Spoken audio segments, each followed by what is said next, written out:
Monica Everett was a very special witch. Unlike others, she didn't need to say incantations to use magic. She had once defeated a legendary dragon all by herself. Even though she was incredibly powerful, Monica was extremely shy and had trouble talking to people. One day, she received a secret mission to enter a magic academy and protect the second prince without him knowing. It seemed impossible. How could someone so shy and nervous protect a prince and face such great danger? The story begins with a massive battle. A group of mages was trying to defend their land from a sudden dragon attack. Huge dragons flew in from all directions, and the mages quickly created a magic wall to protect themselves. This battle happened in the kingdom of Riddell in the land owned by Count Kerbeck. His territory had been attacked by dragons for years, so the people were used to fighting them. In fact, Count Kerbeck's family had a long history of fighting dragons. The mages tried hard to hit one of the dragons with powerful magic, but their attacks didn't work. They decided their best chance was to aim at the dragon's eye. If they could blind it, the dragon would fall, and they could cut off its head. The commander told everyone to stay strong and keep their positions no matter what. Suddenly, the ground began to shake violently. It felt like a huge earthquake or maybe something worse. Everything went silent. People looked around, frightened and confused. They wondered if this was the end or if something even more terrible was coming. Then they saw the cause of the shaking. A gigantic black dragon. It was more than 500 meters long, dark as night, and much larger than any dragon they had ever seen. The smaller dragons flew around it like tiny flies. If the small dragons were already too strong for humans, there was no chance they could fight this one. This black dragon had appeared only twice in history. Each time, entire cities were destroyed. Meanwhile, in the royal palace, Count Kerbeck's daughter Isabella had been warned by her assistant that danger was near and they needed to leave quickly. But Isabella refused to escape. She said her father and the knights were out there fighting for the kingdom and she couldn't abandon her people. Even if she had to fight, she was determined to stay. At the same time, a hooded mage is seen walking through the rough mountains of the kingdom. A few months later, far away from the battlefield, Monica is in her small, messy home. Her assistant arrived, bringing a basket full of vegetables, carrots, tomatoes, and more. The room was cluttered with books and trash. The assistant gave her news. 3 months ago, dragons had attacked the eastern border. Many winged dragons had been seen near a village, and the worst part was that the legendary black dragon had led them. It seemed like one of the 7 sages had summoned the dragon, and no one knew who had done it or who had stopped the attack. Monica quietly gave her assistant a large amount of money as thanks for bringing food. The assistant was shocked by how much money she gave and asked what Monica did for a living. Monica nervously replied that she was a math teacher. Then the assistant mentioned that someone had come to see her. Monica immediately panicked. She didn't like meeting strangers and didn't want anyone to find out who she really was. She turned around and saw a man standing at the door. She slammed it shut out of panic, but he pushed it open and walked right in, acting like he owned the place. Though he was a bit annoying, he used magic to clean up the whole room in just a few seconds. The man was Louise, one of the 7 sages of Riddell, just like Monica. He was one of the kingdom's most powerful magic users. He sat down and looked at her. Monica was known as the Silent Witch. She was beautiful but very shy. She couldn't speak in front of crowds and often fainted from nervousness. When she was a student at the magic school, the Minerva Institute, she struggled in class because she couldn't say her spells out loud. Then she came up with a clever idea. If she couldn't speak spells, she would learn to use magic silently. This was something almost no one could do, but Monica made it work. From there, her skills quickly improved. Back in the present, Louise sighed and said she was still wasting her amazing talent. He asked his maid to set up a magic barrier around the room so no one could hear them. Then Louise explained why he had come. The king had given him a special task, to secretly protect the second prince. Monica was surprised, especially because Louise was known to support the first prince. Louise admitted that was true, but he explained that the king had personally given him this mission, and he didn't think it was his place to question the king's decision. He told her that Prince Felix, the second prince, was currently studying at Serendia Academy, a boarding school. Louise said it would be suspicious if he got close to the prince himself because everyone knew who he was, so he wanted Monica to go instead. He showed her a magical brooch that he had designed. It had many functions: a communication spell, a shield, and a tracking device. He had given one to the prince and wore one himself. That way they would be linked and he could offer help if anything happened. Monica was shocked and asked if this was considered spying. Louise calmly explained that he wasn't spying. He was protecting someone under royal orders. It was normal to keep watch over someone when their life was in danger. Then he shared more about the brooch. It had originally been a gift from the king to the prince, but it broke just one day after being given. Another sage named Chris had spent a full week crafting it without any rest, yet it was destroyed almost immediately. Louise had worked hard to build a new one, even spending time away from his beloved wife. Monica asked if the prince was safe, and Luis confirmed that he was, though the situation worried him.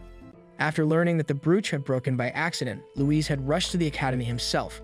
The staff told him that nothing strange had happened. He looked directly at Monica and told her she needed to understand what he was saying. But Monica nervously replied that she didn't understand any of it. So Luis said it clearly. He wanted her to take his place and secretly protect the prince at the academy.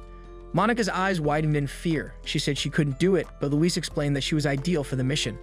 He told her that she was quiet, unknown, and powerful. No one would suspect her. He said she was wise and kind, and that she would never do anything to harm the prince. Also, unlike him, she wasn't part of high society. She always kept her head down at formal events, and no one even knew what she looked like. That made her the perfect hidden guardian. He also reminded her of her rare talent, using magic without speaking. That power made her perfect for protecting someone in secret. Monica started crying. She really didn't want to do this, but Luis didn't let up. He reminded her that although she had joined the Seven Sages 2 years ago, she hadn't done much besides writing papers. Monica tried to defend herself by saying she had killed a dragon 3 months ago. Luis replied that he had killed 10 dragons in that same time. He told her to take his words seriously. She was one of the kingdom's greatest mages. There were things only she could do. Monica said she was just a reserve member of the sages, but Luis didn't care. The king had made him responsible for the prince's safety, and if Luis said she had to help, then she had no choice. Monica finally agreed, though unwillingly. Luis then shared his plan. A few years ago in Count Kerbek's territory, there had been an orphan girl. The old countess had adopted her because she looked like her late husband. The girl had lived happily until the countess died. Then the count's daughter started treating her like a servant. When the daughter got accepted into Serendia Academy, she brought the orphan girl as her maid. Luis told Monica she would now pretend to be that maid and infiltrate the academy. Monica was shocked. She could hardly believe what she was being asked to do. That night, she sat quietly, trying to process everything. Her cat Nero tried to comfort her. Monica whispered that she couldn't protect the prince. Nero replied that she should refuse then. Monica said she couldn't say no. Luis would keep coming after her. Even his gloves couldn't hide the roughness of his knuckles, which scared her. Nero tried to lift her spirits by mentioning that the prince was probably handsome and that he liked books. Monica wondered if she had ever seen the king before, but admitted she always closed her eyes out of embarrassment at events. Nero sighed, questioning how she planned to protect someone she'd never even seen. The next day, Monica flew through the sky with Luis and his maid named Ren. They arrived at Luis's home, where his wife greeted them. She noticed that Monica looked pale and unwell. After resting, Monica felt a little better. However, suddenly, a girl laughed at her poor clothing. She mocked her name, saying she was part of the lowest class in the Kerbek family. But then, she surprised them. She said she had been practicing how to speak like a mean girl, then proudly introduced herself as Isabella, daughter of Count Kerbek.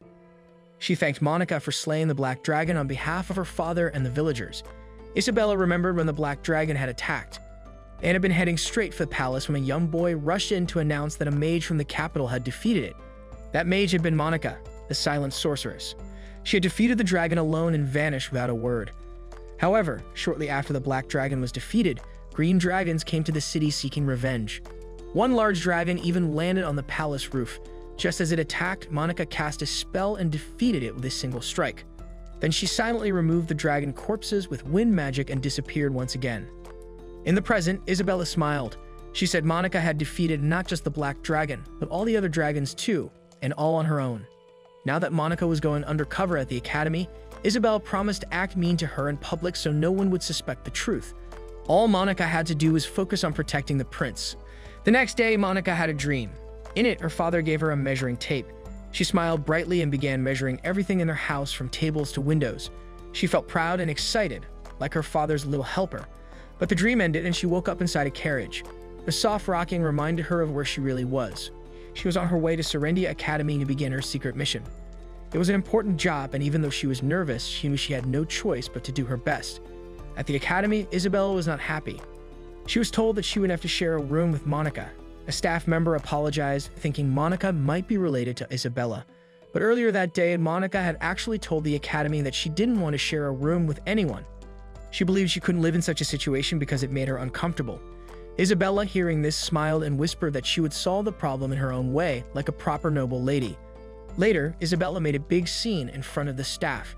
She acted surprised and upset about the room-sharing arrangement. A staff member panicked and quickly offered to find another room for her. Isabella dramatically said the attic would be fine, and if not, even the stables would do. Monica was taken aback by her act.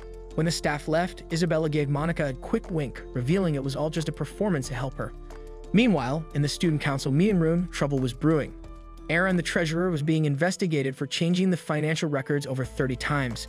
The other members, Elliot, Bridget, Neil, and council president Felix, were all serious. Felix reminded Aaron that the only reason he was part of the council was because of a recommendation from his powerful grandfather, Duke Clockford. Aaron grew angry, insulted Felix, and tried to attack him. But before he could do anything, Cyril, another member of the council, used a freezing spell to stop him. He calmly warned Aaron that attacking someone on school grounds was a serious offense. That evening, Isabel was sad she couldn't stay with Monica. She had planned for them to have a tea party together, and now that moment was lost. As she walked through the academy, she saw Aaron being dragged away by the student council. He kept shouting that he was innocent. Isabella saw the group from a distance. She had met most of them before, except for Cyril. The next day in class, the teacher Victor introduced Monica. He reminded the students that Serendia Academy was meant for the elite, the best of the best. Monica remembered her past. She had been bullied before, and now the fear returned. She didn't say anything and quietly took her seat. The other students chatted, but Monica kept to herself. A girl named Lena approached Monica. She asked why Monica wore her hair in braids. Monica quietly replied that she didn't know how to style it any other way. Lana asked where she was from, and when Monica said she came from the city of Lynn, Lana started asking about fashion trends there. But Monica didn't know any. Lana then told her that in the royal capital, the latest trend was something called lipstick. Without waiting, she reached out and began styling Monica's hair. She told her not to move. When Lana finished, she showed Monica her reflection in a mirror. Monica was shocked. She hadn't said a single word during the makeover, but her appearance had completely changed. Later, Monica wandered through the academy, trying to stay unnoticed. She thought about what would happen if she failed her mission.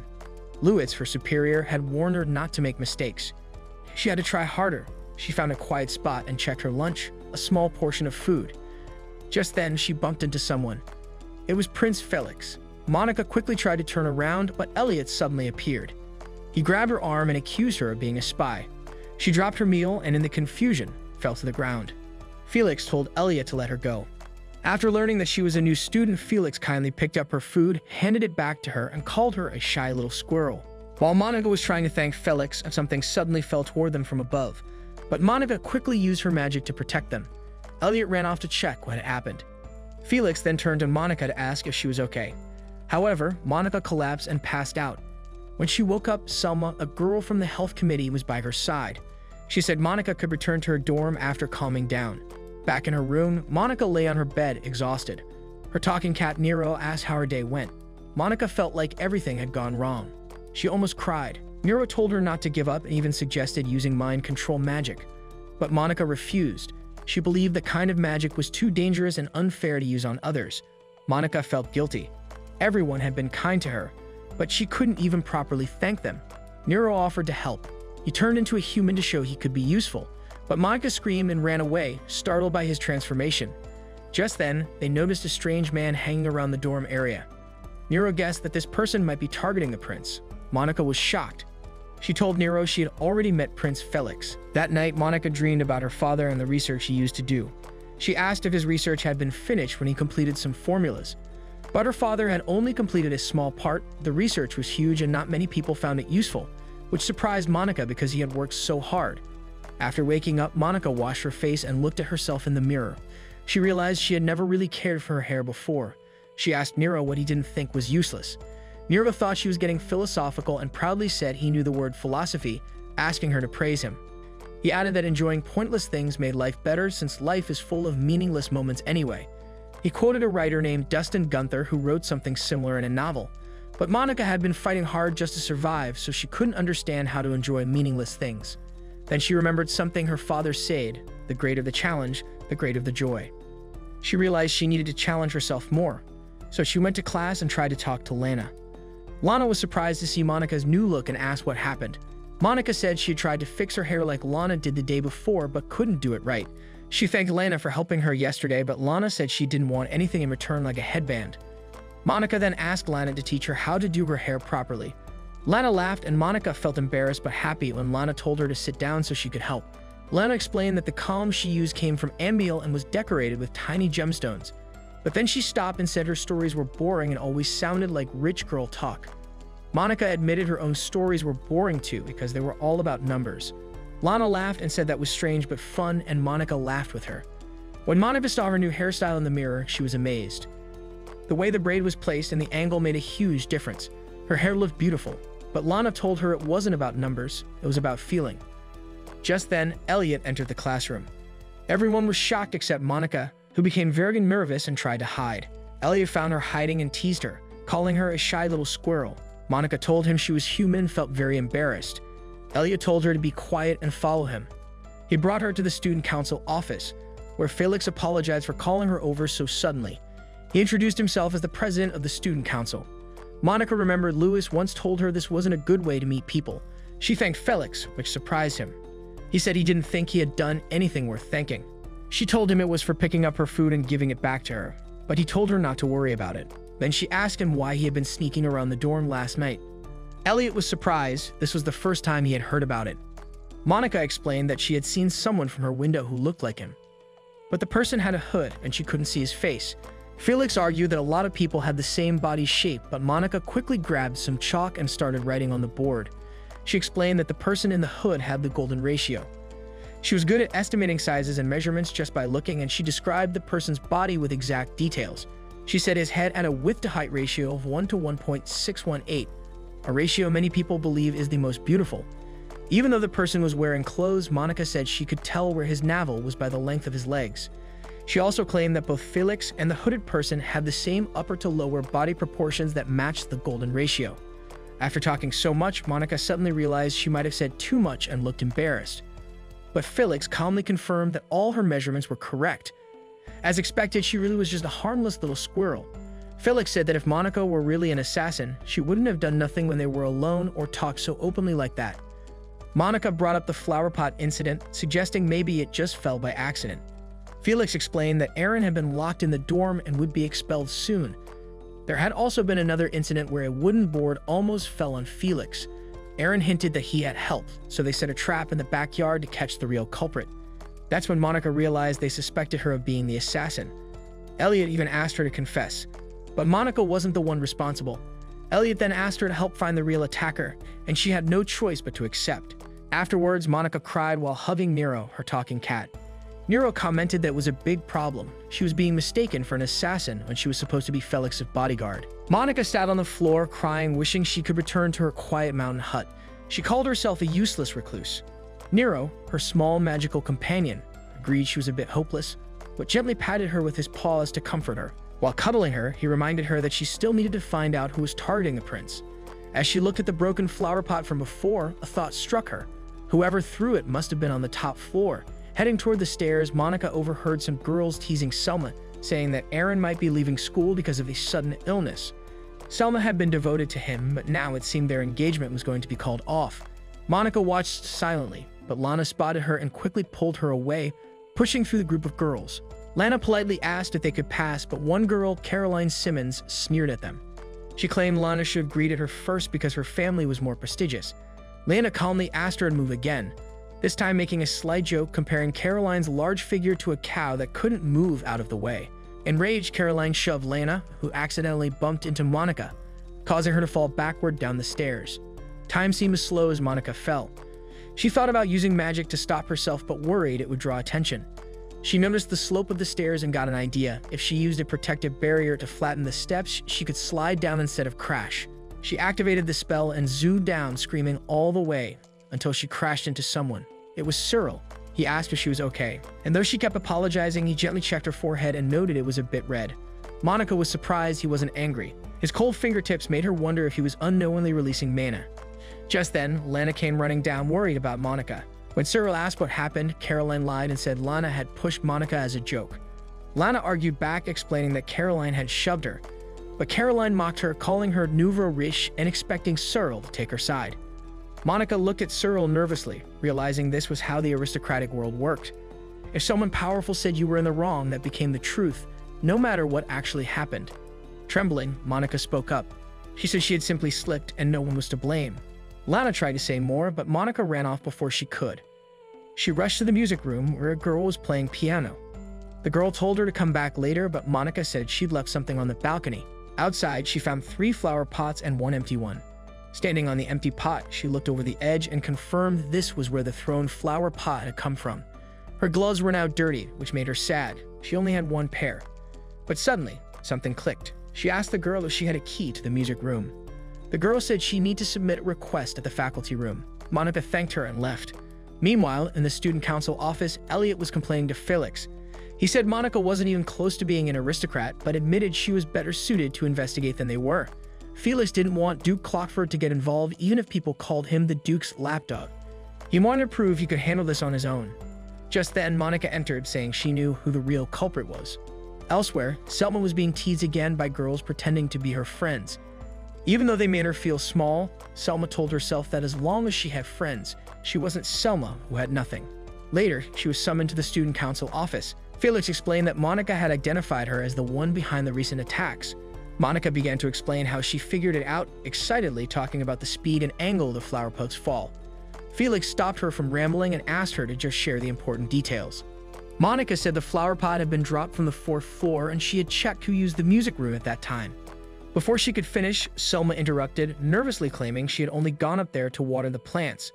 Monica then pointed out that Selma and she were the same height, and that Selma would have needed a stool to look over the railing. Monica had used the empty flower pot to do just that. She also noted that Selma was wearing gloves now, but earlier in the infirmary she wasn't. That meant the gloves had gotten dirty when she moved the pot. Selma tried to deny it, but Monica had found a pair of dirty gloves in the trash with Selma's initials. Selma panicked, screamed, and admitted everything, including her tampering with the student council budget. She begged Felix to forgive Aaron, saying he had been manipulated by her. Selma didn't want to lose him. He was all she had left. After Selma left, Monica asked what would happen to her. Felix replied that technically her family deserved the death penalty because it had been a royal assassination attempt. This terrified Monica, but Felix said it would be better for Selma to withdraw from school quietly. He had been moved by her willingness to give up everything for someone she cared about. With the case resolved, Monica's eyes lit up when she saw the accounting records on the table. She quickly pointed out that 3 numbers didn't add up. Felix was amazed. She could read accounting records. He asked her to help him check the books. Monica was thrilled. She hadn't been around numbers in so long. So Felix appointed her as the new student council treasurer. Shocked, Monica fell over in disbelief. That night, she was still overwhelmed. Nero tried to comfort her again, but she sobbed about suddenly becoming the student council treasurer. Nero reminded her this could help her do her job better. Earlier, Elliot had questioned why Felix picked that squirrel girl, but Felix explained that Monica had reviewed 5 years of financial records in just a few hours. When asked what she thought, Monica said the money was managed carelessly. Cyril, offended, scolded her for being disrespectful, but Monica shrank back, just wanting to go home. That night, Cyril reviewed the records and begrudgingly admitted they were perfect. He noticed her handwriting and felt a strange familiarity. As he left, he suddenly felt a sharp pain in his head, and his eyes glowed red, just like Selma's had. It was as if he had lost control of himself. The next day, Isabella made a scene, loudly criticizing Monica in public for joining the student council. She even pretended to throw a pillow dramatically, showing off her acting skills. But when Monica pointed out that she had broken all the old teacups, Isabella and her maid Agatha revealed a new set and said the broken ones were chipped anyway. Isabella then congratulated Monica on becoming treasurer and complimented her new hairstyle. She asked Agatha to give her the same one, but Agatha reminded her that villainesses couldn't copy the heroine's look, though she promised to do matching styles over the holidays. Back in class, Monica's classmates couldn't believe a country girl like her had joined the student council. Lana confronted her but then apologized for provoking Caroline the day before. She also offered to fix Monica's hair, which made Monica smile. Later, in the council room, Prince Felix asked Cyril to train Monica since he used to be treasurer. Monica wished someone closer to her age could do it, but Felix insisted. Cyril explained that being treasurer was busy work and warned her not to miss any important details. When she sneezed from the cold, he gave her a scarf. She realized again that he was leaking mana unconsciously. She also noticed the financial records and apologized, worried she had caused him extra work, but Cyril said it needed to be done anyway. He told her to stop being so timid and be proud. Her work was flawless. Still, Monica couldn't feel proud. She remembered a boy from her past who thought she looked down on him. Cyril then said he hated the word can't. He told her that he'd already investigated the staircase incident and now knew the truth. Caroline Simmons would be punished and had to write a formal apology. He admitted Monica had been very hard to read, but he eventually figured it out. Monica wondered if all nobles were like him. Cyril told her to speak louder. When she nervously stuttered, I'm sorry, he scolded her for adding dramatic staccato to her words, turning it into a funny moment. That evening, Cyril went to deliver the records to Professor Thornley. But as he walked, he found himself thinking more and more about his teacher, and his eyes started to glow red, just like Aaron's. That night, Monica and Nero were relaxing when a bird suddenly flew into their room. But it wasn't an ordinary bird. It transformed into Ren, the messenger. She brought an urgent message from Louise announcing that he was going to be a father. Nero rolled his eyes. Of all the things he didn't want to hear, this was definitely one of them. Ren insisted the news was important, but Nero completely disagreed. Then Ren handed Monica a letter. Louise had written that since Monica wasn't great at giving verbal reports, she should send him updates in writing instead. Suddenly, Ren sensed a huge surge of ice mana coming from behind the boys' dormitory. Concerned and curious, they rushed outside to investigate. Meanwhile, Cyril was stumbling through the forest. He had wanted to tell Professor Thornley the truth about the fake financial records, but now he was confused and unsure of himself. Overwhelmed, he dropped to his knees. Then his necklace lit up and a surge of mana exploded outward. His ice magic burst out uncontrollably, trapping him in frozen pillars. Monica, Ren, and Nero arrived quickly. Monica guessed that Cyril might be suffering from mana hyperabsorption, a rare condition where a person absorbs more mana than their body can handle. Those with the condition usually wore magical items to release the excess mana. Monica remembered seeing Cyril with the brooch before. Ren confirmed that this brooch had been keeping his mana stable. Nero dashed forward to remove it, but the brooch blasted him back with a powerful shot when he tried to pull it off. The ice continued to spread. Monica quickly put on her protective cloak and stepped closer to Cyril.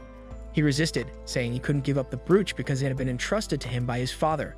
Suddenly, Cyril attacked her with sharp icicles.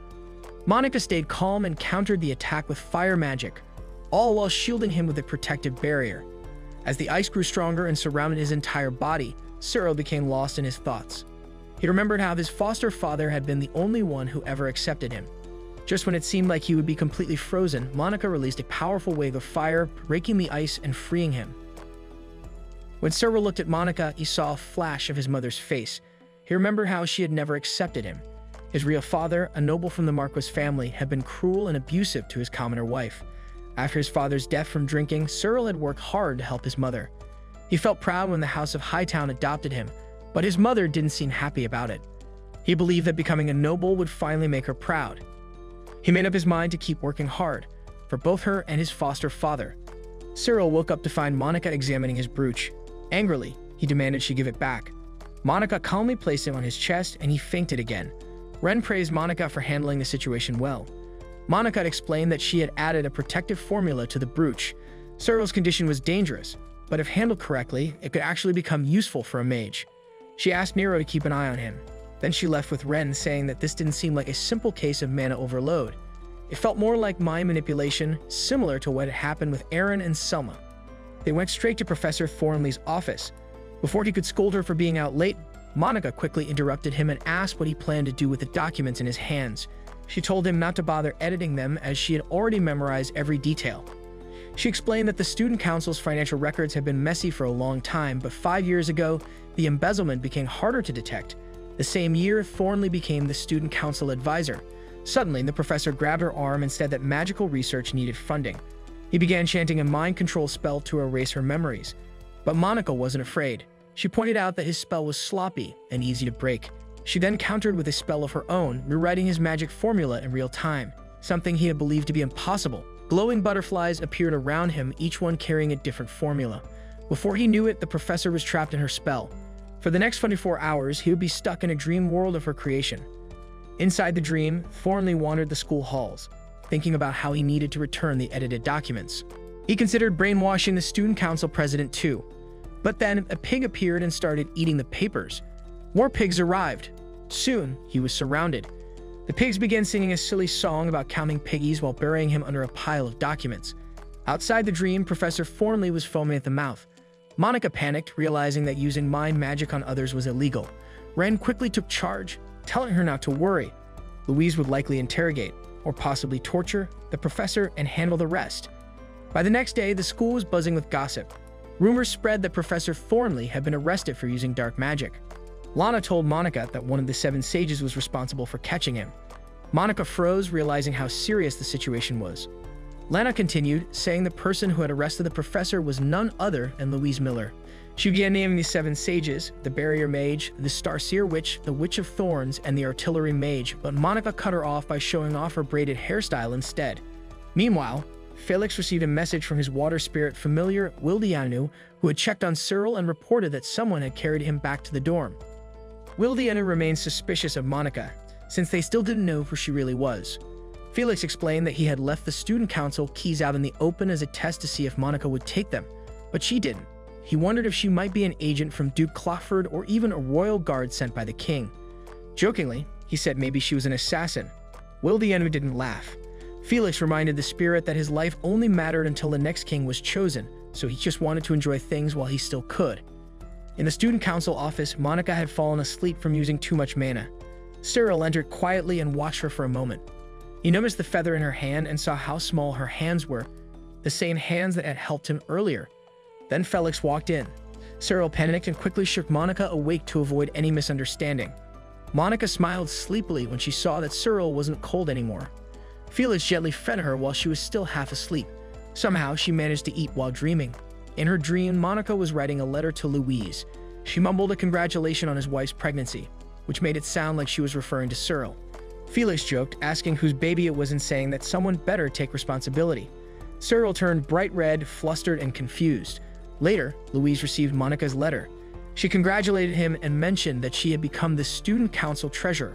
He was impressed that she was the first to congratulate him and surprised to learn she had joined the council. Ren asked Louise why he had chosen Monica to protect the second prince.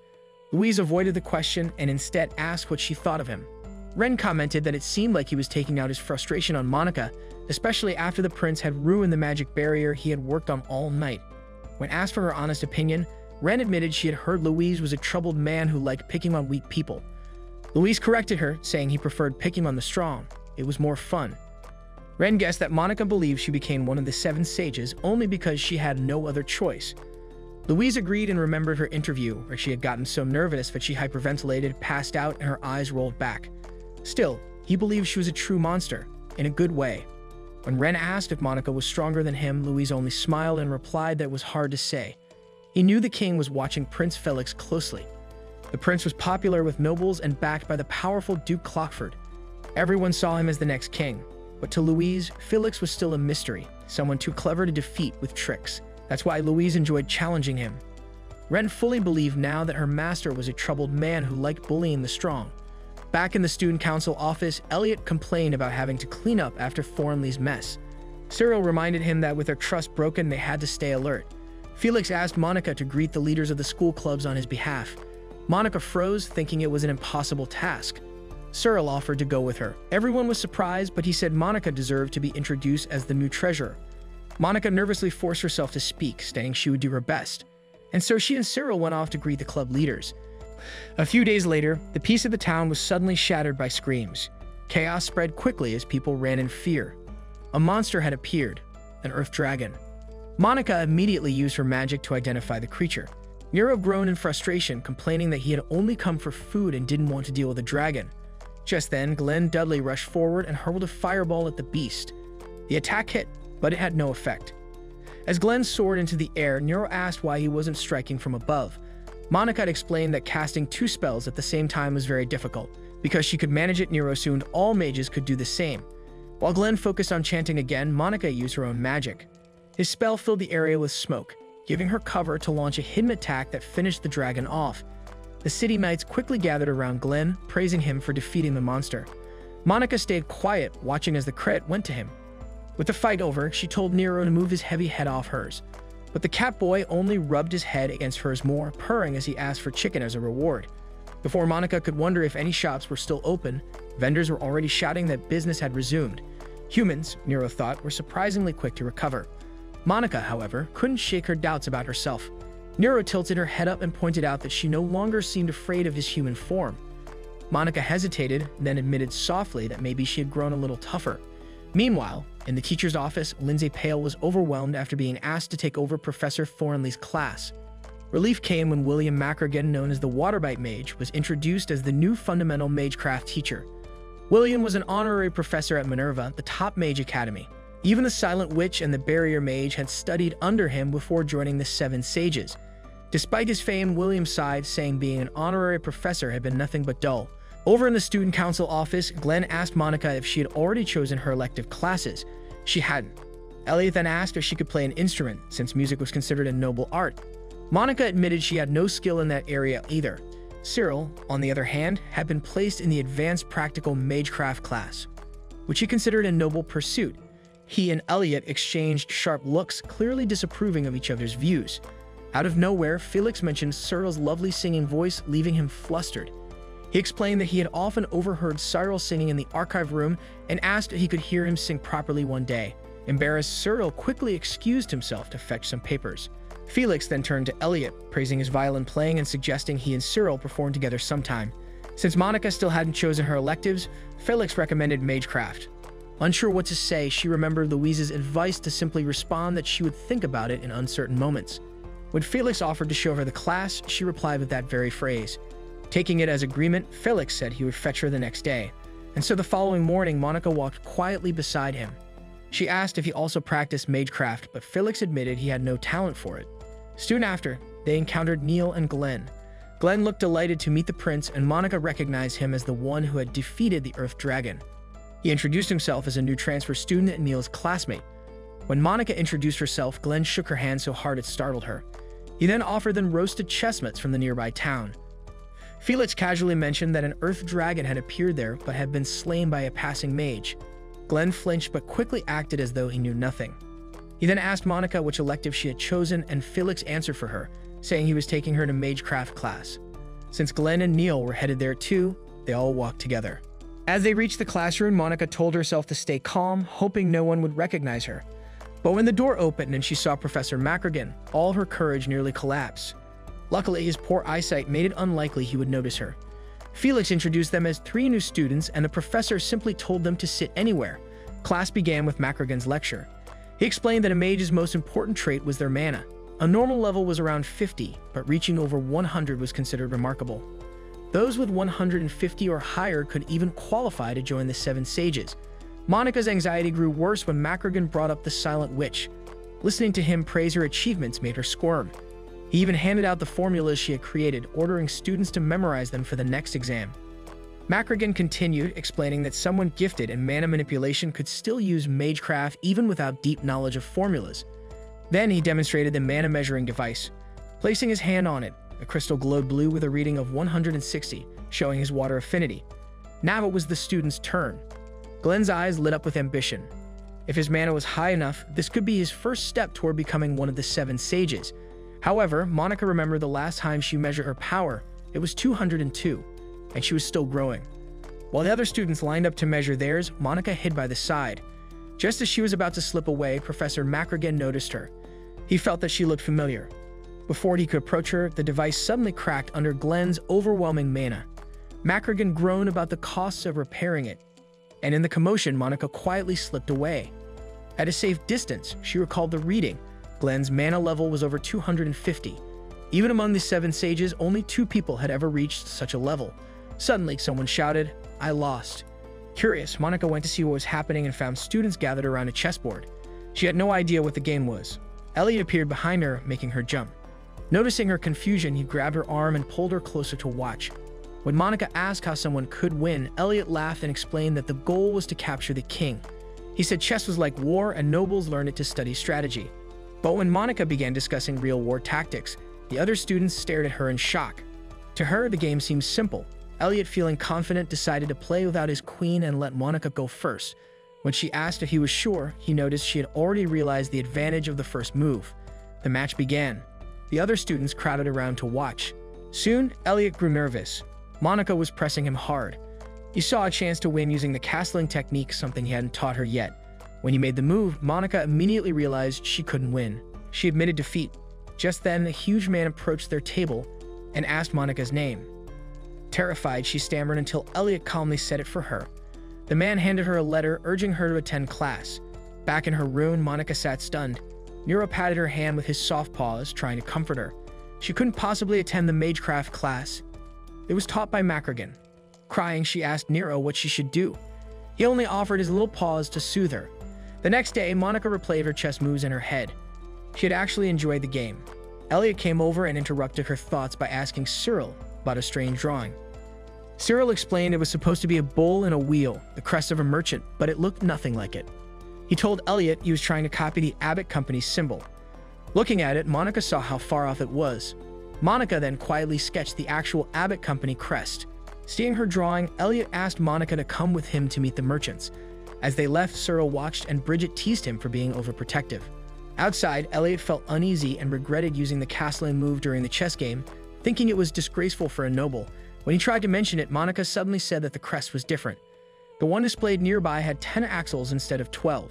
Elliot asked if she was sure. Monica assured him she never forgot what she saw. He told her to fetch the guards while he stalled for time, but before she could, the fake merchant pulled a dagger. Elliot declared it his duty as a noble to protect the commoners. As he rushed forward, Monica cast lightning magic on a horse, sending it rampaging. The animal knocked the imposters to the ground and she quickly put them to sleep. Unfortunately, the horse was still out of control and charged toward her. Monica screamed, frozen in fear. Elliot ran to protect her, but another girl appeared and calmed the horse in an instant. Afterward, Elliot secured the imposters and went to call the guards. Monica thanked the girl, who introduced herself as Casey Grove. Casey gently encouraged Monica to pet the horse.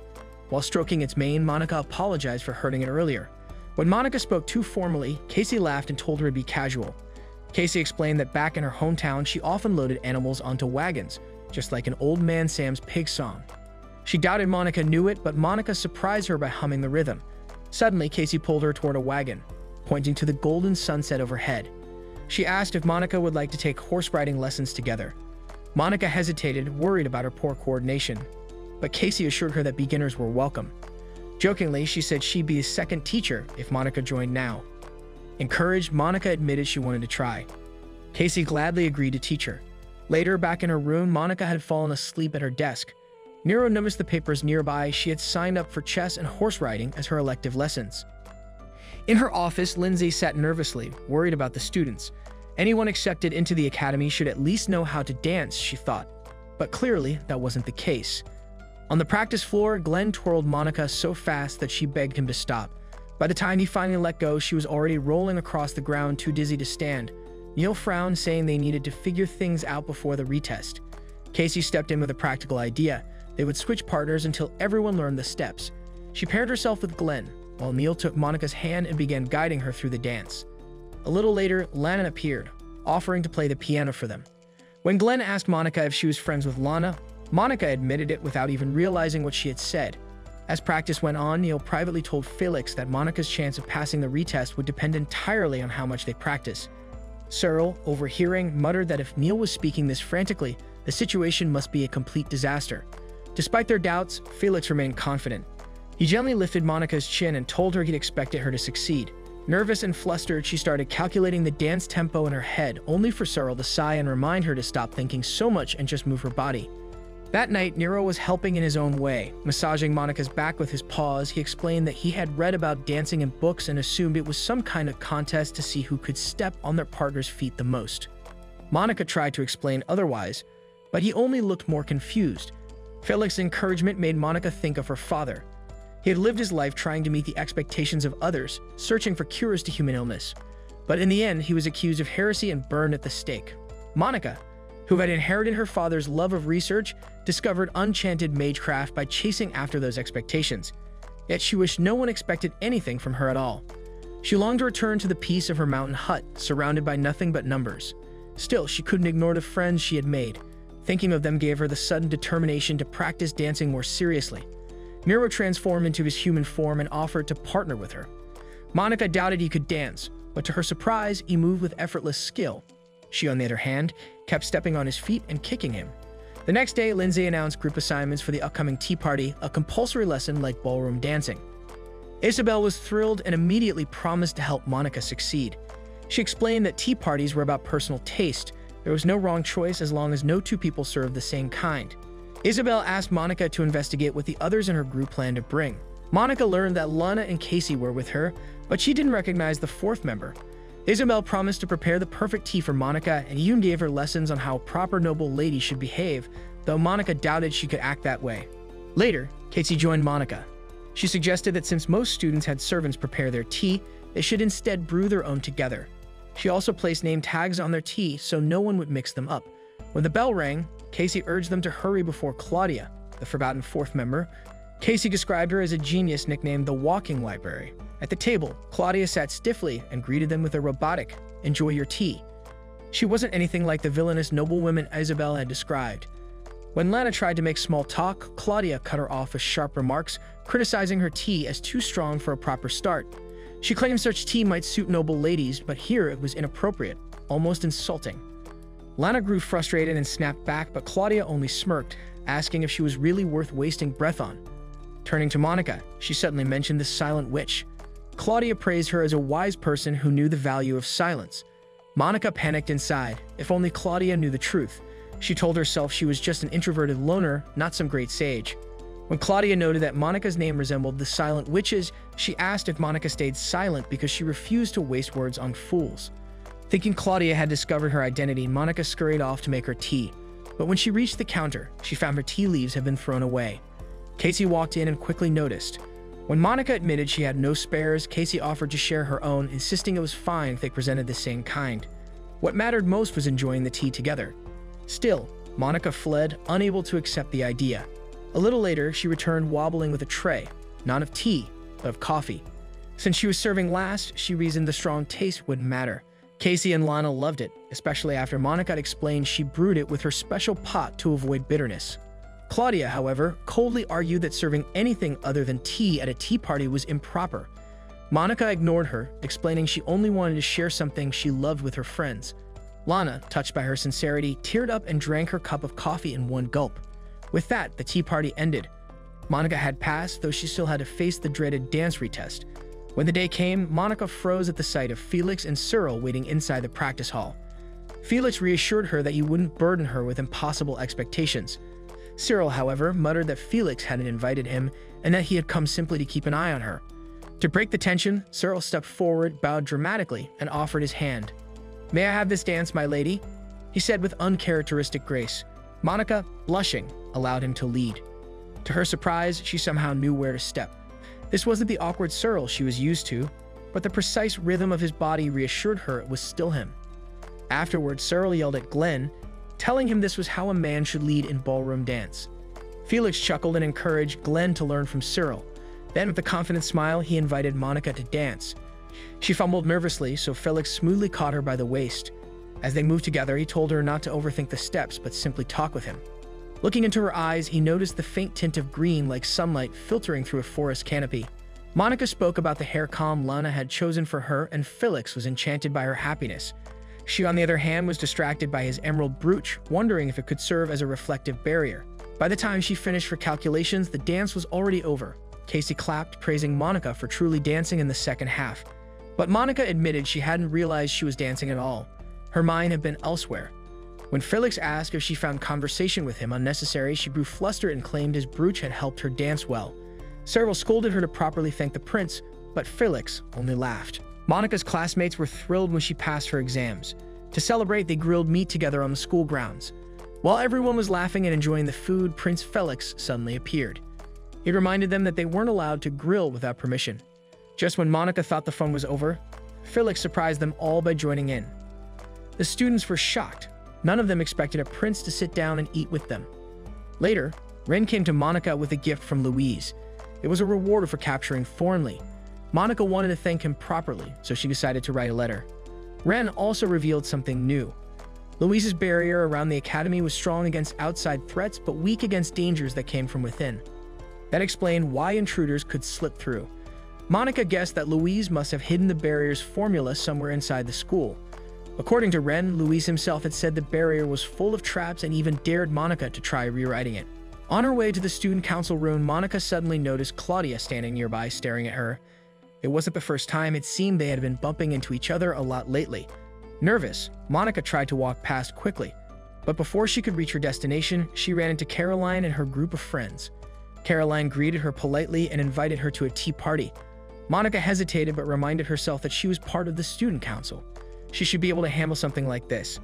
At the tea table, Caroline mentioned the day Monica had been pushed down the stairs. She seemed relieved Monica was unharmed and asked her for a favor. Tell Cyril that it was just an accident. Monica froze. If she agreed, it would undo everything Cyril had done to protect her. Her hands trembled, but for once she stood her ground. She answered firmly that she didn't want to do it. For the first time, she felt proud of herself. But when she looked up, Caroline was glaring at her with cold eyes. The other girls giggled as Monica picked up her teacup. The tea was unusually bitter, and Monica wondered if it was some kind of special blend. Still, she drank the whole cup. The girls were shocked. None of them expected her to finish it. Then everything blurred. Monica's vision turned red and she was dragged back into a painful memory. The day her father was burned alive.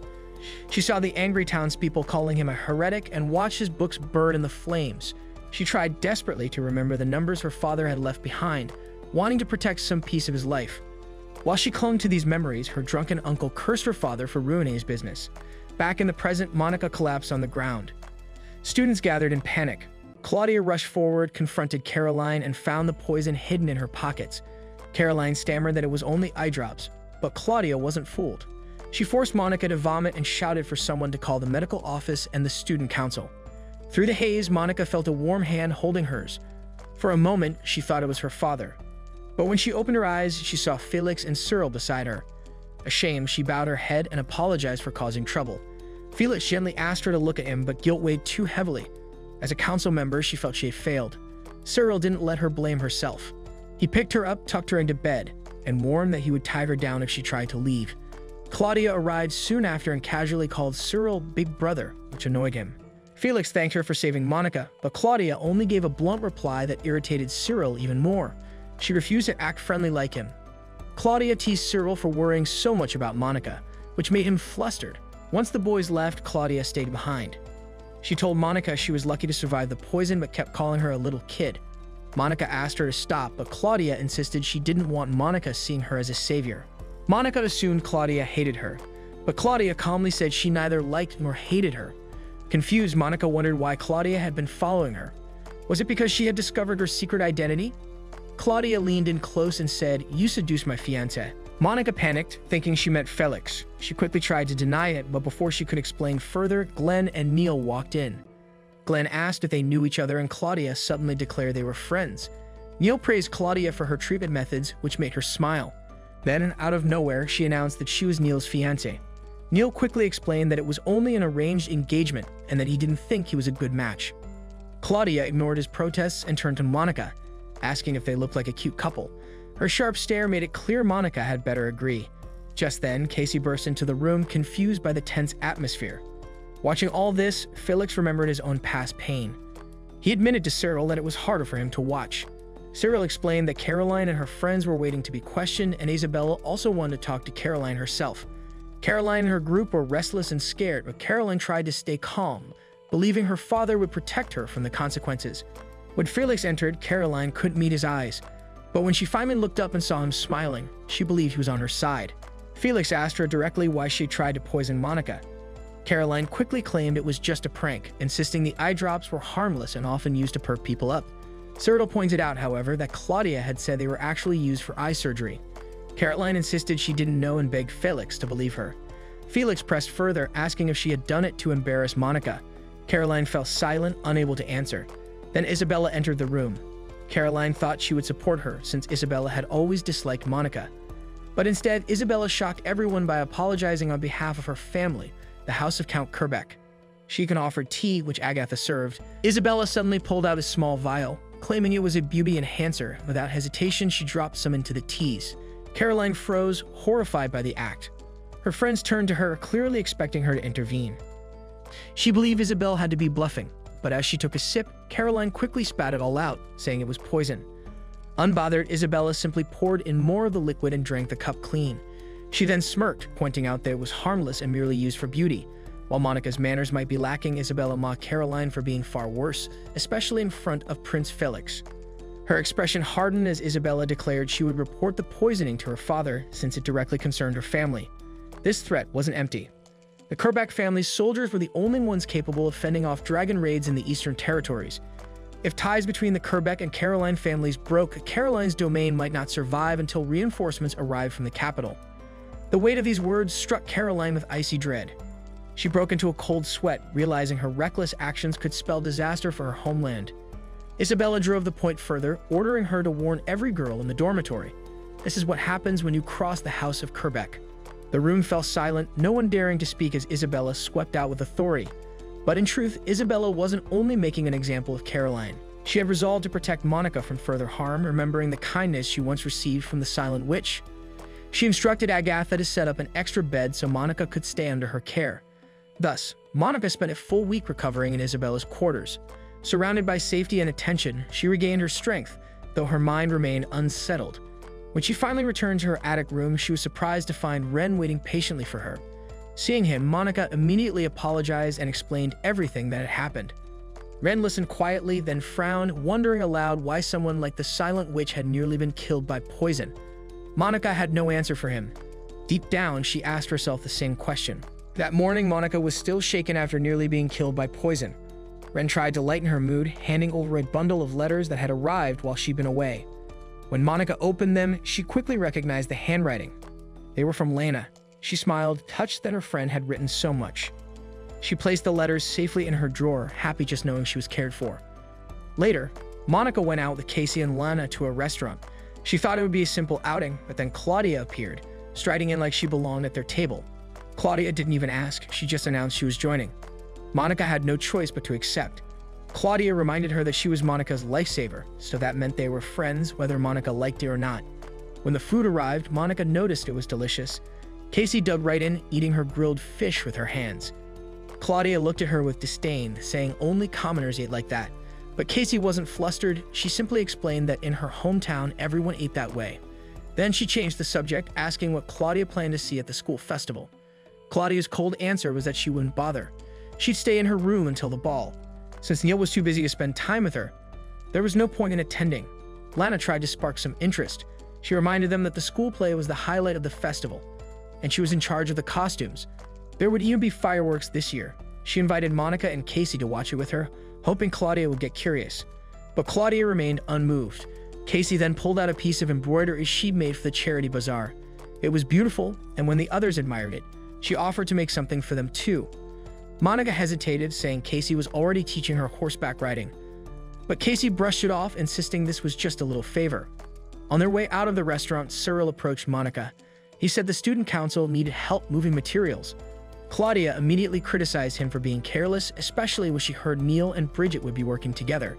She was about to rush over and interfere, but Cyril stopped her. Then Claudia teased Cyril, noting that Monica called her by her first name, but still addressed him formally as Lord Ashley. Laughing, she said that meant Monica considered him nothing more than an ordinary acquaintance. Flustered, Cyril told Monica to just call him by his first name. Meanwhile, Nero was out hunting for food when he detected a strange mana signature. Elsewhere, Felix was giving orders to Elliot, telling him to guide some traders around while he prepared for their reception. Back with the council, Cyril updated Monica, saying the stage designer would soon arrive to inspect the construction materials. But before long, Casey came rushing in. The designer had gotten caught in an argument with the historical accuracy team, so she had come in his place. Casey took charge of the counting work and asked Monica to cross-check with the supply list. As they worked, disaster nearly struck. A bundle of planks came loose, falling directly toward Casey. Monica reacted instantly, casting wind magic to push them away. Casey froze in terror, but Monica and Cyril quickly checked if she was hurt. Once things settled, Cyril asked Monica to escort Casey to the infirmary while he stayed behind to fix the mess. On the way, Monica shared her suspicions. The ropes that had held the planks showed shallow cuts, like someone had staged an accident. Because blades had been restricted after the last incident, she began to wonder if Casey herself had tampered with them. Casey laughed coldly and admitted it was true. She confessed she had been aiming for Monica because she despised her. She had hated her from the very first day they met. Monica thought that couldn't be right. It had to be a lie. But Casey continued, saying she was the one who had sabotaged Monica's tea at the tea party. Suddenly, Nero burst in through a window. He warned Monica that he had detected a strange surge of mana near the west warehouse. Focusing, Monica sensed it too, fire energy twisting unnaturally into a spiral. She called it a spiral flame. Turning to Casey, she asked if her goal was to kill the prince. That very warehouse, Maybelle was trying to convince Felix to take the role of king in the final scene of the school play. Elian had asked for it too, but Felix refused, saying it was a distraction from the student council's work. Maybelle left disappointed. Lilianu, watching, asked Felix if it was really wise to ignore Eliane, since she was one of his potential fiancés. But Felix didn't care. He said he didn't want a prearranged marriage. He would still become king even if people saw him only as Duke Clockford's puppet. That same conviction was what drove Casey against him. She believed that if Felix became king, Duke Clockford would drag the nation into a war with Landor. Her hatred ran deep. She revealed her story. Years ago, her city had no soldiers, no money, so when a dragon attacked, it was devastated. Her 3 older brothers all died to dragons. One dropped from the sky by a Terra dragon, one burned alive by flames, one torn apart by a red dragon. The kingdom had done nothing to help them. Instead, it was Landor who secretly sent aid. For that, Casey could never forgive Duke Clockford or the second prince. Monica tried to plead with her. She begged Casey to stop the spiral flame, but Casey refused. She said even if she were tortured, she would never give in. Tears welled in Monica's eyes. If she did nothing now, she knew she would regret it forever. So she made a decision. She told Nero she would attack the academy herself to trigger Louise's barrier. Once it activated, Nero could search for the barrier's weak point. Monica unleashed her spell, and soon Nero detected the activation source. It was hidden in an old garden. But before they could move, Casey blocked their path with a blade. Nero managed to disarm her, but she still insisted Monica couldn't stop her. They ran to the garden. As they moved, Casey caught sight of Monica's determined profile. It reminded her of her brothers, who had all died fighting dragons with the same burning resolve. At the garden, Monica found the barrier's activation point. She prepared to overwrite it with an anti-spiral flame formula, but Ren had warned her it was full of traps. Right then, wild vines shot up, lashing toward them. Nero intercepted, saving them. Monica realized the truth. This barrier couldn't have been made by Louise alone. Only the Witch of Thorns could conjure plants that grew and attacked so violently. Monica raised a barrier of her own to shield them. Casey, stunned, asked how she had done it. With no time to spare, Monica prepared something greater. She summoned a silver gate, calling forth the Spirit King. Unlike other spells, this required ritual chanting, words passed down from Ralph, the first king of Riddle, who had slain the evil dragon. Through the gate came Sheffield, the Wind Spirit King. His power cut the vines, clearing the way. Monica rushed to rewrite the formula. The spiral flame grew unstable, seconds from exploding, but she finished just in time. Casey stared at her, shaken. She admitted she couldn't understand Monica at all. She told Monica to hate her, because she was a criminal who had tried to kill the king. Before Monica could reply, Nero sensed danger and darted off, leaving her behind. And then Louise appeared, landing heavily. He had felt his barrier tremble, and now the culprit stood before him. That night, Louise was caught off guard when he noticed Monica was running dangerously low on mana. And before he could piece things together, Casey suddenly revealed herself as the enemy, the same foolish assassin who had tried to kill Prince Felix. That made the whole situation even more tense. But then Monica stepped in and explained everything. She told Louise how she had borrowed his barrier in order to deactivate the spiral flame, and not only that, she had gone even further. She had summoned his Spirit King and rewritten Louise's own complex formula in under a minute. Hearing this left Louise both amazed and cautious. If someone could alter his magic that easily, he knew Monica would be the first person he suspected if his barriers were ever tampered with again. As for Casey, Louise was already planning his next move. He intended to interrogate her and, if she resisted, even use mind manipulation magecraft to force answers. In his mind, letting her sleep forever might have been the kinder choice, because attempting to assassinate a member of the royal family carried only one punishment, the death penalty. But then Monica shifted the conversation. She asked if Louise supported the first prince, and Louise admitted he did. After all, Prince Lionel was his old school friend. Yet that didn't mean he wanted Lionel to be king. His loyalty was more personal. He simply didn't like Duke Clockford or Prince Felix. That was when Monica revealed something surprising. Casey, the would-be assassin, wasn't just acting on her own. She was tied to the First Prince's faction, which was also connected to the land of Landor. And since the First Prince's mother came from Landor, it would look very bad if his supporters were caught trying to take the life of the Second Prince. Louise didn't expect Monica to see through the politics so clearly, but she urged him to act like nothing had happened. Louise countered that the First Prince and his mother didn't even care about the throne. It was their reckless supporters who carried out assassinations, and those were the people who needed to be purged. Still, Monica insisted on keeping the incident a secret, so Louise compromised. He decided he wouldn't use mind manipulation unless Casey refused to confess. If she admitted her crimes, he would exile her to a convent, never to return to society again. Monica seemed relieved by this outcome, but Louise didn't let her off the hook. He reminded her she wasn't just Monica Norton, the quiet girl in disguise. She was Monica Everett, one of the Seven Sages. Then, as he went to repair the barrier, Casey had a final confrontation with Monica. Casey made it clear she wouldn't apologize or thank her. After all, she was her enemy. She even told Monica bluntly that they weren't friends. But Monica, too kind for her own good, cried helplessly at those words.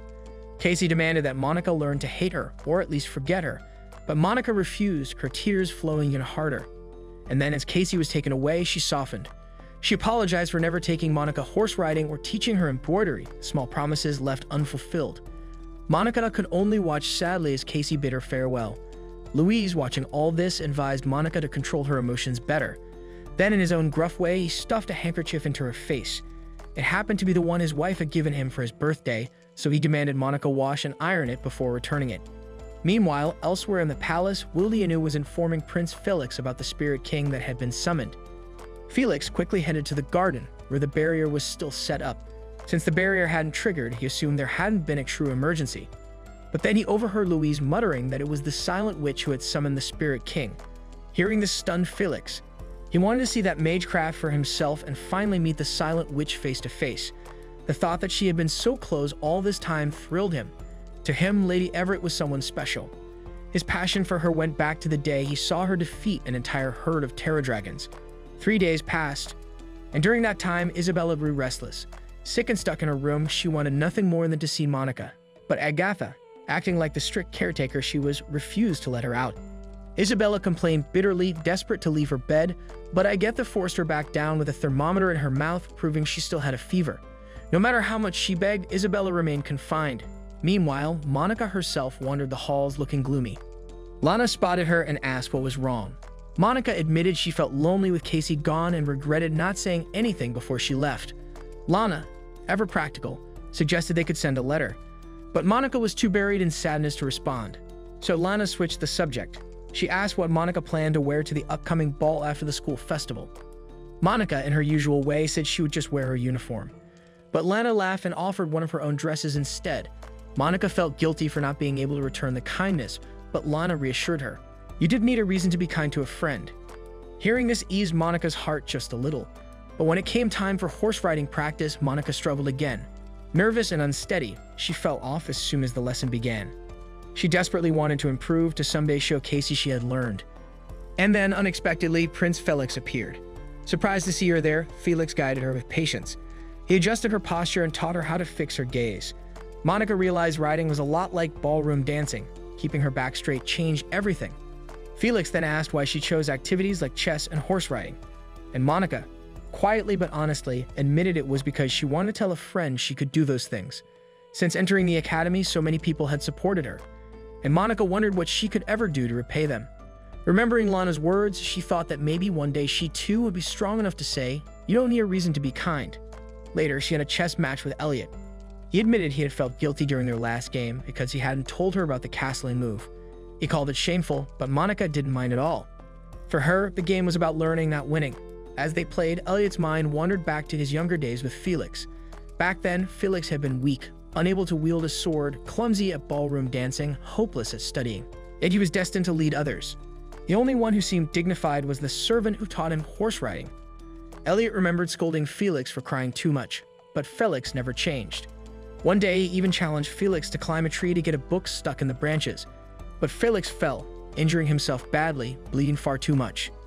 Elliot's father punished him harshly, saying he should apologize with his life. But Felix defended him, insisting it wasn't Elliot's fault. He took the blame, saying he only fell because he was bad at climbing.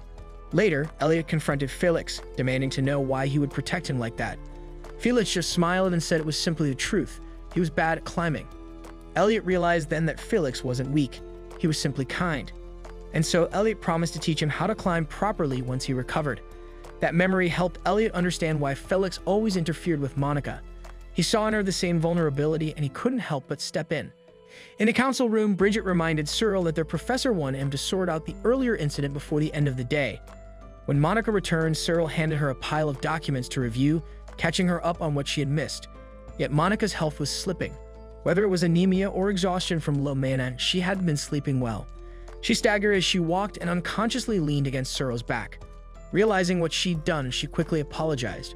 But Cyril shocked her by bowing deeply, apologizing for not checking the logs earlier, the oversight that had nearly crushed Casey. Monica knew the others were blaming Cyril for the incident, even though Casey herself had been at fault. Overwhelmed with guilt, Monica fell to her knees, sobbing. She wished she had confessed earlier, back when Casey had poured out her tea. Maybe then, Casey wouldn't have gone so far as to attempt an assassination. Eventually, Monica collapsed from exhaustion and fell asleep. Claudia was summoned to help carry her back to the girls' dormitory. She grumbled that she wasn't some all-purpose maid, but when Neil begged her with a sweet expression, she gave in easily. Far away in her observatory, the starseer witch Mary Harvey was struggling. She couldn't get a clear vision of Prince Felix's future. The signs were hazy, uncertain. For the first time, she admitted she had no idea what would happen next. A few years earlier at Minerva Academy, Bernie Jones was brimming with confidence. As the second son of the noble house of Count Embard, he always felt he had something to prove. He believed that, no matter what, he could forge his own path in the world and earn a place among the Seven Sages.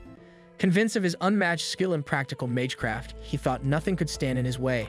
But then one day, he stumbled across a group of bullies trying to force a spider down Monica's throat. Without hesitation, Bernie unleashed his fire magic to stop them. Watching how they picked on someone weaker, he scoffed, claiming they weren't the same type of noble as himself. He was a practical type, and there was no way anyone could beat him in skill. After the bullies ran away, Monica, trembling and grateful, offered him the little money she had, but Bernie refused.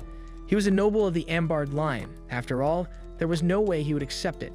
When Monica apologized for being a burden, Bernie corrected her, saying she should be thanking him instead, which made her smile. Days later, Monica ran to him again, this time asking for help with her studies. She was brilliant at magecraft formulas and math, yet she struggled with general studies. Bernie had been taking care of her since the day he saved her, and she had come to rely on him more than anyone else. The very next day, she came complaining about her practical magecraft class, admitting that she was too scared to speak in front of the others.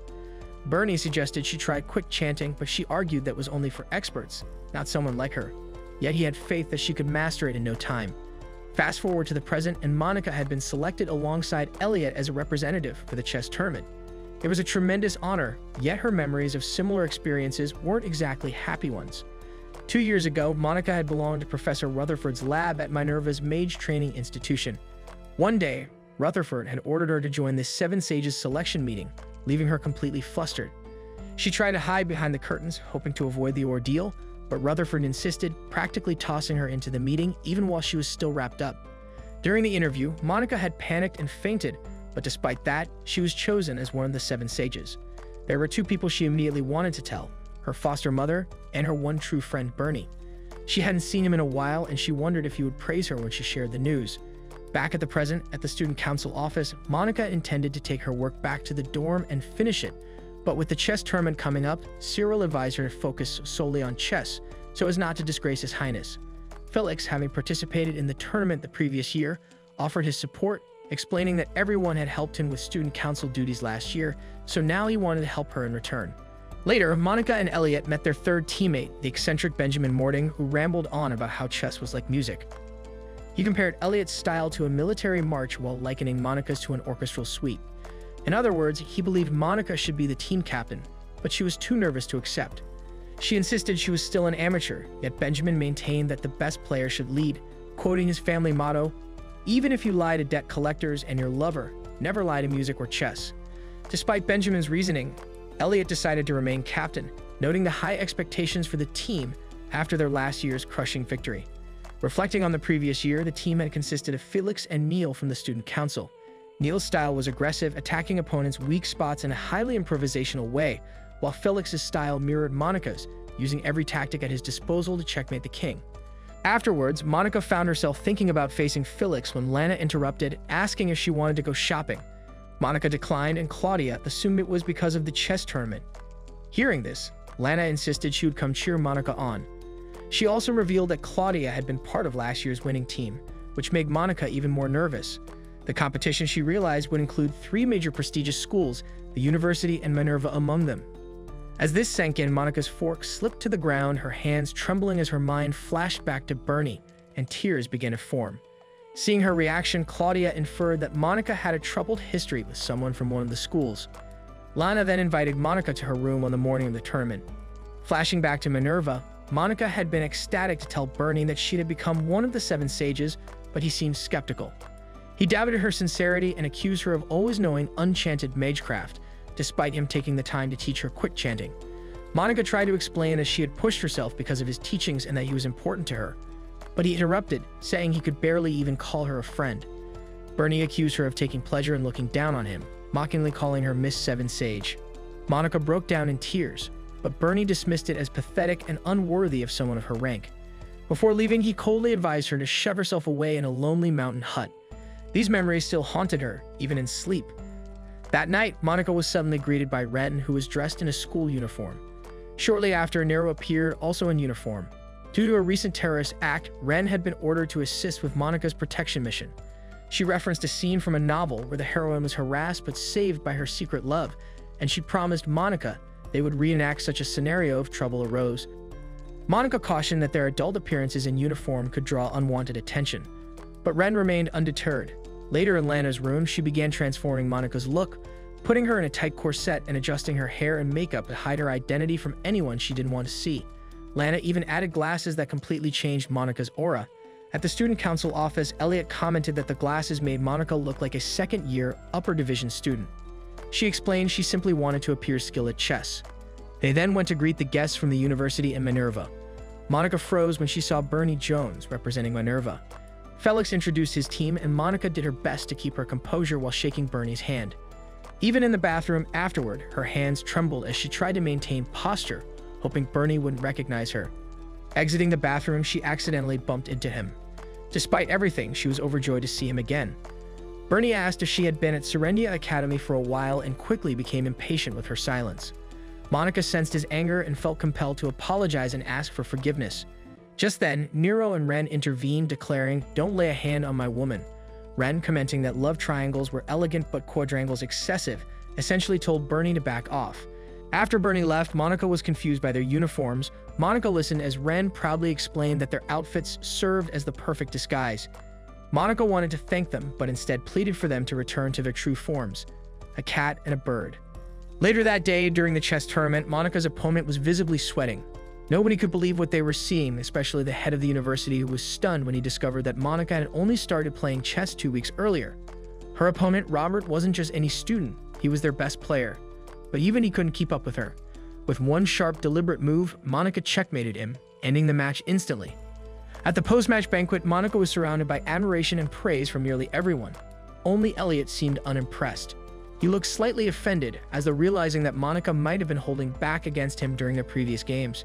Her bold, unpredictable play that day was so extraordinary, it would surely go down in the school's history. Even Benjamin, the eccentric musician, was deeply moved. He told her that her strategy reminded him of a beautiful melody, something rhythmic and full of creativity. Then, unexpectedly, Robert stood up and shouted her name, drawing everyone's attention. Monica froze as he walked straight toward her. The proud chess captain then went down on one knee and proposed to her, not romantically, but as a declaration tied to the game itself. He said he would marry her on one condition, the condition of chess. Benjamin dramatically complained that there was no beauty in such a proposal, calling it a musical catastrophe. But everyone else ignored him, focusing instead on Robert, trying to make sense of what he meant. Robert explained that Monica's playstyle had completely fascinated him. He wanted to feel that same thrill again, but since they were from different schools, he claimed that an engagement would give them a reason to meet during vacations and play chess together. Elliot found Robert's boldness oddly impressive, though mostly because it was so selfish. Benjamin dismissed the whole thing as utterly lacking in romance or musical grace. The situation turned even more surprising when it became clear that Robert wasn't just an ordinary student. He was the 5th son of a baron from the kingdom of Lander and a candidate to become a knight commander. His family was well off and debt-free, and his future seemed secure. He even told Monica that if she married him, she would never have to worry about anything again. Monica, overwhelmed by the attention, grew anxious. She mumbled an apology and ran away in a panic, exactly as one would expect from her. Felix and Cyril quickly stopped Robert from chasing after her. Felix made up an excuse, claiming Monica was part of the student council and that Robert would need to speak with him first. Cyril was much sterner, calling Robert's actions intolerable misconduct, and together, they dragged him away. Meanwhile, Monica caught her breath in the hallway, only for the atmosphere to suddenly change. Out of nowhere, bursts of fire magic flew toward her, and she barely managed to deflect them. Bernie appeared then, calm and smug but clearly angry. He accused her of pretending to be a student despite being one of the 7 sages. He questioned whether the rumor about her living alone in a mountain cabin had been a lie, and whether she had simply been hiding her true identity to enjoy a peaceful student life. His tone grew darker as he accused her of using this false identity to play around, surrounded by men and pretending to be innocent. Monica trembled as she denied it, but Bernie wasn't finished. He grabbed her hair roughly and mocked her for still being unable to hold a proper conversation while pretending to be fashionable and confident. Then he accused her of faking helplessness to get close to the second prince, calling her selfish and lacking empathy for anyone else. Monika's eyes filled with tears as she wondered if this was truly what Bernie thought of her. She whispered to herself to stay strong, but his next words hit even harder when he said that someone as self-centered as her would eventually be ignored by everyone. Her voice shook as she admitted that she already knew that. No one had ever really paid attention to her. But even so, she told him that she had been happy, and that she had simply wanted to be a friend he could be proud of. Lana, who had been nearby, finally couldn't bear to listen any longer. She stepped in, demanding Bernie explain himself. Realizing he had gone too far, Bernie tried to dismiss it by saying that he and Monika went way back. But Lana was already furious and in tears, outraged by his cruelty. Bernie warned her not to be friends with Monika, insisting that Monika only pretended to be helpless to gain pity. Lana shot back that he was simply a terrible judge of character and mocked his oversized glasses, saying maybe if he changed them, he could actually see people for who they were. That remark threw him off guard. Desperate to recover his pride, Bernie claimed that Monika's victory in chess only proved that she had been hiding her real abilities to manipulate others. But Lana saw right through him. She told him he was just jealous. Bernie was visibly shaken, trying to keep his composure. He told her that ordinary people like her could never comprehend the frustration of being left behind by a genius. That was when Monika finally spoke up. She told him she would never forgive him for insulting her friend. She admitted that she had always relied on him and admired him, hoping one day she could become strong enough for him to rely on her too. She had wanted to stand beside him as an equal and laugh together. But now she said she was done seeking his approval or expecting anything from him ever again. Bernie stood frozen as Monika and Lana walked away, leaving him alone to face his own words. Lana praised Monika for finally speaking her heart. Monika felt braver that day. Her corset helped her stand tall, and though her heart ached, she didn't cry. She didn't want to ruin her makeup. All of her courage, she thought, was thanks to Lana. Later, Bernie walked alone, convincing himself that he didn't care. He told himself that he had been the one to end their relationship first. He reminded himself that before Monika was chosen as one of the 7 sages, he was the one who supported her when she couldn't do anything. But seeing her now rely on someone else filled him with anger and envy. He wanted her attention back, wanted her to look at him again, even if it was out of fear. The more he thought about it, the angrier he became. Fueled by that emotion, he stormed straight to Professor Pittman, a teacher from Minerva, demanding to play the next chess match first. Later, Macragan learned that Serendia Academy, Monika's team, had lost to the university 2-1. Monika's match had been their only win. Suddenly, Bernie went to meet Macragan, who at first didn't even remember him, until he recalled that Bernie was Monika's best friend. That small comment stung deeply. Bernie brushed it off and simply asked for approval to change the tournament roster. Afterwards, he couldn't calm down. His resentment grew darker. He couldn't forgive Monika for turning away from him. His anger twisted into obsession, and he swore that she would fear him for all eternity. But before he could spiral any further, he noticed something strange about Professor Pittman. He suddenly questioned who the man really was. Pittman appeared confused, but Bernie pressed him, pointing out that although he claimed to be a teacher from Minerva, he clearly knew nothing about chess. When asked what subject he specialized in, Pittman gave no answer. Then Bernie mentioned the most suspicious detail. Earlier, Pittman had asked who Macragan was. Anyone from Minerva should have known the name of the waterbite mage William Macragan. At that moment, Pittman's expression changed. He smirked darkly and mocked Bernie, saying that Minerva students really were the smarty-pants type. Then he began chanting. Bernie reacted instantly, launching a counterspell. The explosive strike hit, but Pittman barely flinched. He laughed, saying it felt like nothing more than a needle prick. His voice distorted as he revealed that what Bernie had witnessed was dragon-shifting magecraft. Bernie was stunned. He recognized it as forbidden body modification magic from the Schwarzgold Empire. If that was true, then their real target had to be Prince Felix. Before Bernie could act, Pittman grabbed him by the neck and began choking him. That was when Monika appeared. Pittman quickly tracked her inside a floating bubble of water. But he doesn't really know who she really was. The water began to glow, a phenomenon that should have been impossible, since no one could chant magic while drowning. But Monika didn't need to chant. She was the silent witch. Bernie realized it before Pittman did. With one silent spell, Monika blasted Pittman across the room, knocking him unconscious. With Bernie narrowly escaping death, Ren steps in and admits she's the one who let Monika knew he was in danger. After listening to the two talk, Bernie realizes that the reason Monika hid her identity wasn't to seek pity, but to secretly protect Prince Felix. Monika looks a little sad, though. She says it feels like her fake school life is over now, that she'll have to report catching Pittman and finally reveal who she really is. Bernie scratches his head, clearly frustrated, and tells Ren to turn back into a bird before Cyril and Neil arrive to check on the commotion. When they come in, Cyril demands an explanation. Bernie quickly makes one up, saying that someone had pretended to be the real Pittman, and he was the one who saw through the disguise and took him down. As for Monica, he explains she was just an innocent bystander caught up in the mess. As Monica gets escorted to the infirmary, she looks back at Bernie, clearly wanting to thank him, but too choked up to speak. He just smirks and says she should be thankful to him forever. After that, the chess tournament is called off. Felix later explains that the intruder isn't talking, so the investigation has hit a dead end. Security will be reviewed and tightened. Meanwhile, Monica knows that as long as the intruder stays silent and Bernie keeps covering for her, she might still be able to stay at the academy a little longer. But deep down, she can't help but wonder, why would he protect her when he supposedly hates her so much? That marks the end of today's anime recap. If you enjoyed the video and want more of it, please support the channel by leaving a like and subscribe. Let's help us reach a current goal of 10K subscribers.